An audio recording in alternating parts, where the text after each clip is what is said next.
Halo guys, welcome back again to my channel bersama saya Hansen di sini dan seperti biasanya setiap harinya saya akan buatkan video seputar cryptocurrency.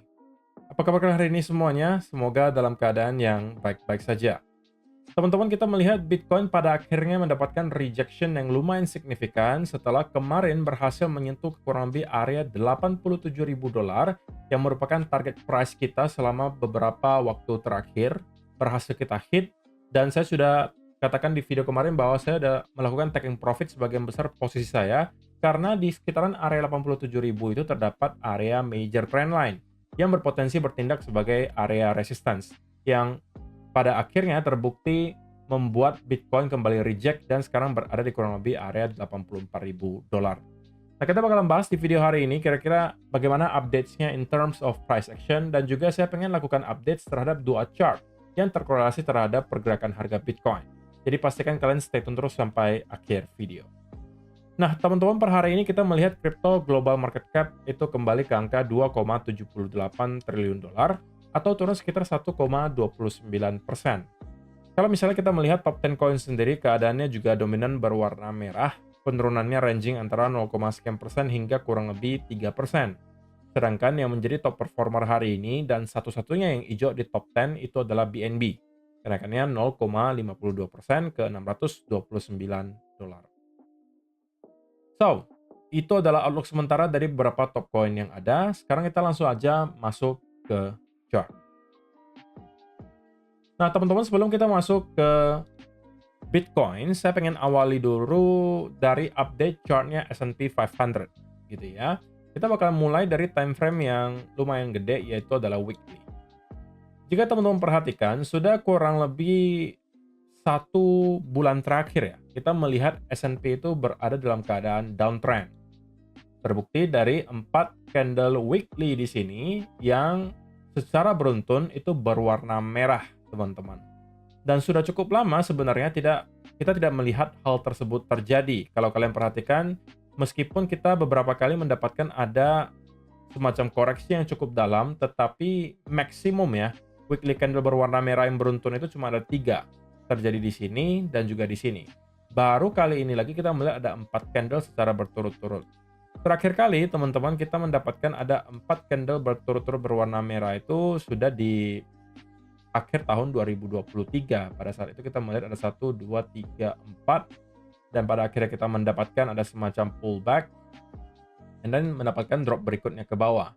Sama juga kalau misalnya teman-teman lihat di sini jarang sebenarnya kita bisa menemukan ada 4 candle gitu ya.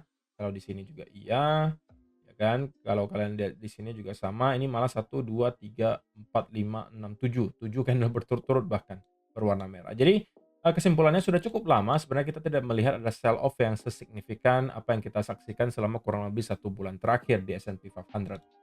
Dan untuk sementara waktu, teman-teman, kalau kita lihat di daily chart ya, yang terbentuk selama beberapa hari terakhir adalah semacam relief rally menurut saya.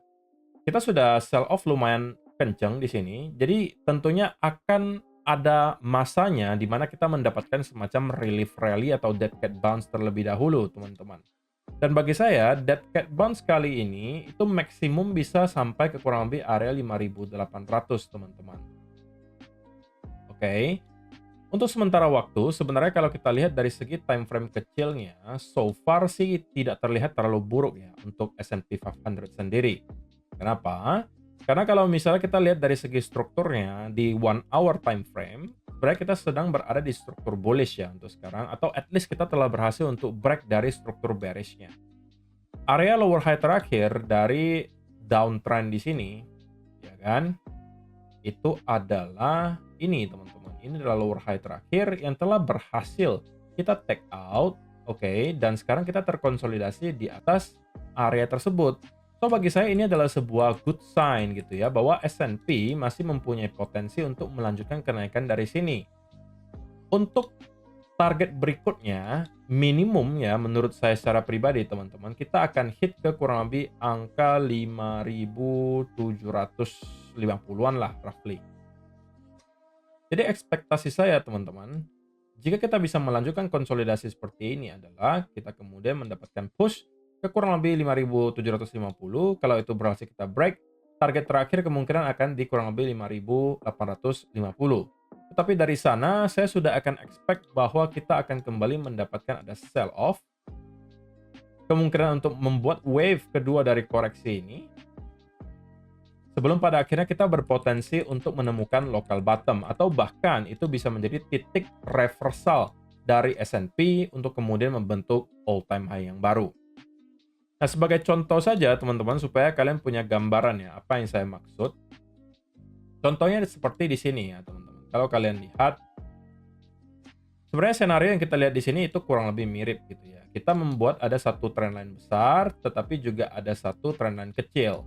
Nah, kita breakdown dari trendline kecilnya, kemudian apa yang kita lakukan? Kita kemudian sell off, mendapatkan ada relief rally, dan kemudian membuat wave kedua ke bawah. Sebelum pada akhirnya kita ketemu dengan bottom dan start untuk kembali building momentum menuju ke area all time high yang baru.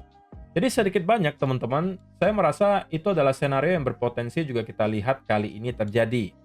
Yaitu adalah kita breakdown dari trendline kecil. Ingat teman-teman tadi ada dua trendline, satu trendline besar, satu trendline kecil. Kita sudah berhasil jebol di bawah trendline kecilnya dan kita sudah mendapatkan sell off-nya sekarang dalam tahap relief rally.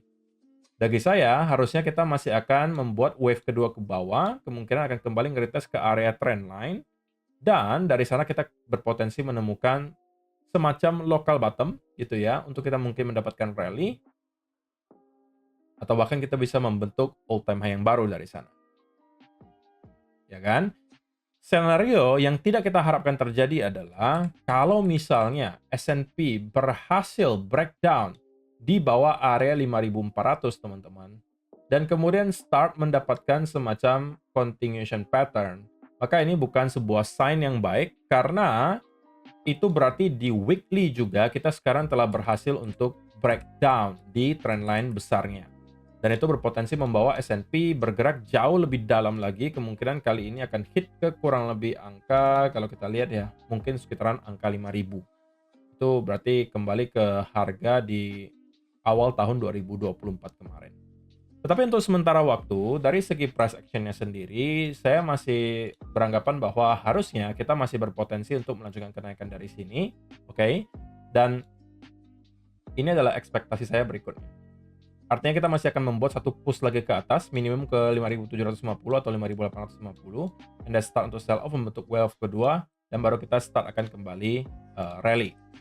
Nah, tentunya kita tahu bahwa teman-teman kaitannya S&P 500 dengan Bitcoin adalah korelasinya itu searah gitu ya, atau korelasinya positif. Artinya kalau S&P 500 dalam beberapa waktu ke depan meneruskan rally, maka ada potensi Bitcoin juga melakukan hal yang sama. Sebaliknya kalau S&P 500 udah start untuk kembali sell off, ya Bitcoin juga kemungkinan akan melakukan hal yang sama. Jadi kalau misalnya kita memang benar kita akan melanjutkan rally dari sini, maka harusnya kita juga bisa expect Bitcoin at least akan melanjutkan semacam recovery. Nah, itu juga sebenarnya didukung oleh dollar index, teman-teman, yang untuk sementara waktu juga melihat ada selling momentum yang cukup kuat gitu ya. Sudah ada satu weekly candle yang berhasil close di bawah area yang harusnya bertindak sebagai support di sini. Sebenarnya teman-teman kalau penonton lama saya harusnya sudah tahu ya bahwa saya sampaikan ini sudah mungkin dari sejak dollar index di harga kurang lebih 104 di sini. Seingat saya di awal 2023 saya sudah sampaikan bahwa semua yang kita lihat di sini itu hanya berpotensi merupakan konsolidasi untuk pelanjutan arah ke bawah. Oke, dan ketika hal ini terjadi, itu mungkin bisa menjadi trigger berikutnya bagi Bitcoin untuk start kembali membentuk area all time high yang baru. Oke, dan untuk short term banget, sebenarnya dollar index berpotensi untuk menemukan semacam local bottom di sini. Oke, kalian bisa lihat ini mungkin sebagai inverse shoulder atau mau lihat ini sebagai double bottom, bebas yang mana aja, tetapi untuk sementara waktu sepertinya kita menemukan local bottom. Oke, dan kalau misalnya kita melihat ada potensi kita akan langsung hit ke area resistance lagi, itu di kurang lebih area 105 sampai 105,5 teman-teman. Itu mungkin bisa menjadi potensi relief rally. Kalau ini kita lihat dalam waktu dekat, maka mungkin S&P dan Bitcoin masih akan kesulitan untuk langsung mengalami rally lanjutan ya. Mungkin akan lanjut konsolidasi dulu selama beberapa hari ke depan. sampai pada akhirnya dollar index start untuk sell off lagi dan kita bisa melihat S&P 500 untuk kembali start mengalami rally, yang berarti juga kita akan melihat Bitcoin juga melakukan hal yang sama. Jadi ekspektasinya teman-teman, ini bagi saya ya, S&P beberapa waktu ke depan akan lanjut konsolidasi dulu sebelum pada akhirnya rally, Bitcoin juga sama, sedangkan dollar index itu bakalan mendapatkan semacam relief rally dulu, and then kemudian start untuk sell off lagi. Jadi ini adalah ekspektasi saya. Sehingga harusnya teman-teman sudah sedikit banyak bisa menerka gitu ya, bagaimana pendapat saya terhadap pergerakan Bitcoin berikutnya. Kalau kita lihat di Bitcoin, teman-teman, terakhir kita sudah bahas bahwa ada potensi kita akan mendapatkan semacam resistance dari kurang lebih area 87.000 di sini. Itu dikarenakan ada area trendline yang terbentuk dari tanggal 21 Februari kemarin. Sehingga saya sampaikan, saya sudah close sebagian besar posisi long saya, yang saya buka di kurang lebih 81.700, dan saya tidak lagi akan membuka posisi baru sebelum clue berikutnya datang. Makanya kemarin saya sampaikan, saya masih akan wait and see terlebih dahulu. Nah, kemudian teman-teman, kalau kita lihat secara price action di time frame kecil sekarang, sebenarnya menurut saya tidak terlihat terlalu baik gitu ya. Setelah ada sell off yang tadi lumayan signifikan di sini, kita kemudian membentuk potensi bear flag, teman-teman. Yang kalau berhasil kita breakdown, maka ini bisa menjadi potensi pelanjutan penurunan untuk Bitcoin. Tapi bagi saya secara pribadi ya teman-teman, belum ada indikasi yang kuat yang bisa saya berikan untuk menyatakan bahwa kita sudah siap untuk membentuk lower low baru. Oke? Karena masih ada potensi teman-teman ketika kita nge-retest ke area ini, apalagi kalau misalnya penurunan nanti dengan manner yang cukup korektif, ini berpotensi untuk menghasilkan bounce lagi teman-teman. Dan bahkan kita bisa mendapatkan adanya rally berikutnya ke atas dari pergerakan seperti ini. Oke, ini kalau semuanya berjalan sesuai dengan rencana ya teman-teman. Kalau dollar indeksnya tadi melakukan hal seperti ini, kemudian S&P consolidate dan kemudian start untuk rally. Nah, saya juga expect Bitcoin melakukan hal seperti ini teman-teman.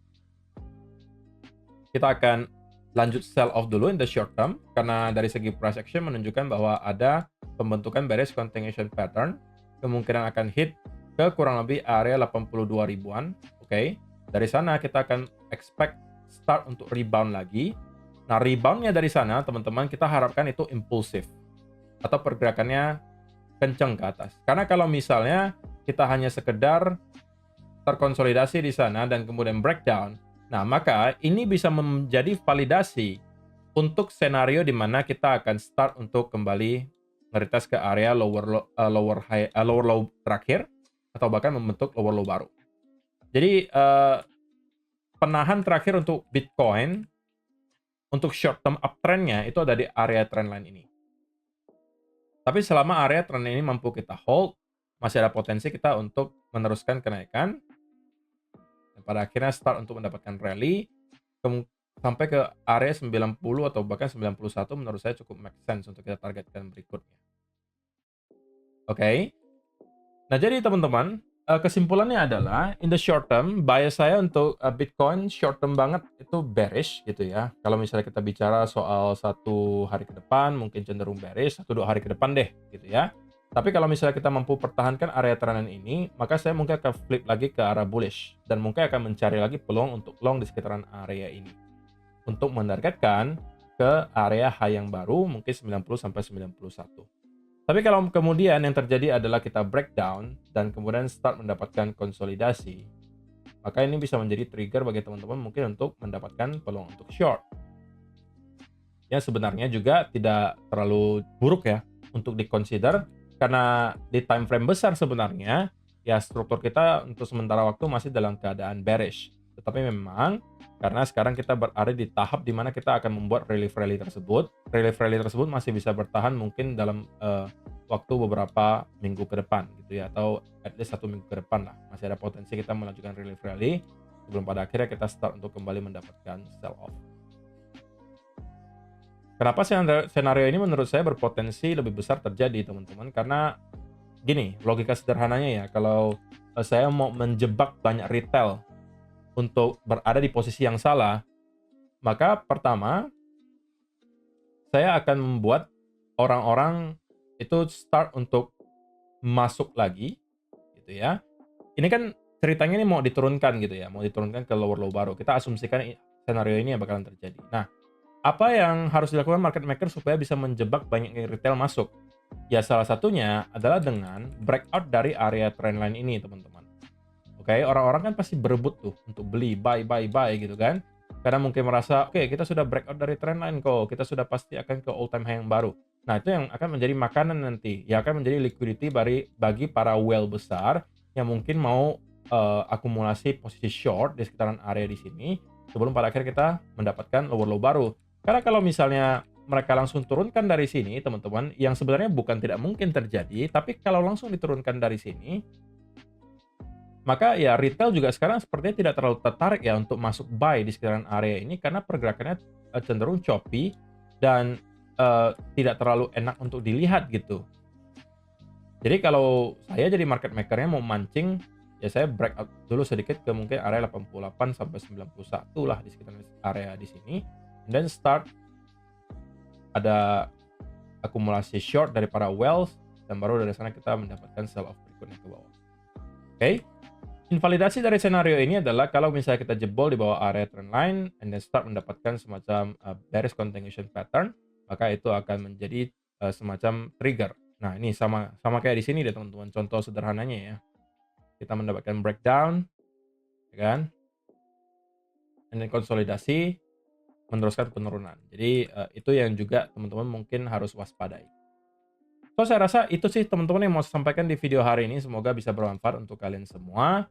Kesimpulan singkatnya, short term banget atau 1-2 hari ke depan bearish, tapi 1 minggu ke depan saya masih biasnya sedikit ke arah bullish gitu ya, karena saya asumsikan trend ini masih bisa bertahan, tapi medium term itu masih dalam keadaan bearish.